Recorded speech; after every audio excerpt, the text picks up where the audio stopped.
going to make a beautiful dish which is very simple ribeye cooked on the bone with a chimichurri sauce, which is just a lovely fresh herby sauce. This is really popular in South America. They eat their meat like this all the time. So what I've got here are beautiful ribeye steaks. I've left them on the bone. If I was going to be fancy, I'd scrape the bones and I'd foil them and keep it all looking beautiful, but I'm going for a rustic look today, mainly because it saves me time. So I've got a grill pan here with the lovely lines in it that'll give it the beautiful char marks. And all I need to do is brush the meat. Now these are really big steaks. I'm looking at 500 grams each, and I need to bring that down to room temperature before I cook it, because if I don't, it just doesn't cook as nicely. It releases too much fluid, and rather than that beautiful grill, it sort of stews instead. That's also why you've got to have the pan really, really nice and hot for this. So a good amount of salt. That's lovely sea salt flakes. The pan is smoking. It's about to start smoking quite a lot more.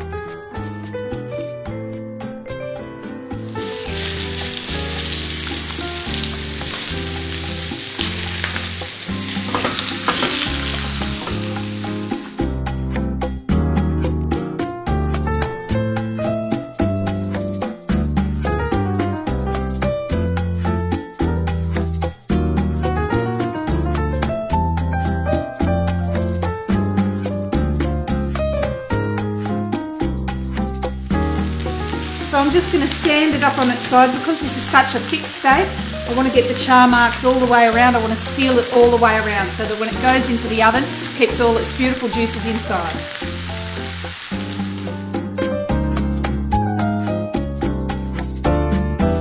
Okay, that's browned on all sides. I'm going to put it into the oven. The thickness of the steak has a lot to do with how long you put it in the oven for. I'm going to put this in for about 10 minutes. I'd like it about medium rare. See how I go.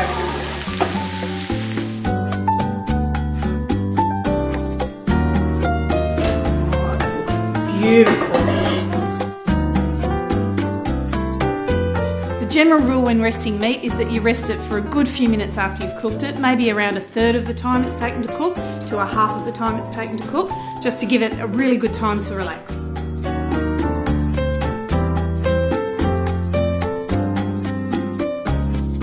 I used to live next door to some people from South America, and they used to have next to their barbecue always a huge bowl of just chopped up garlic and parsley and olive oil, and every barbecue they had, they slathered it on, and I can tell you it always smelt amazing. So this is a very simple sauce. I'm just going to use parsley, but you can really gussy it up with any herbs that you like.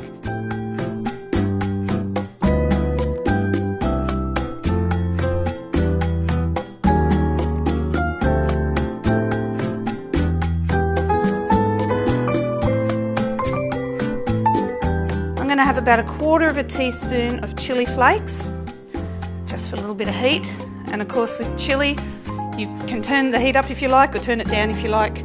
Big teaspoon of salt, and a lot of cracked black pepper.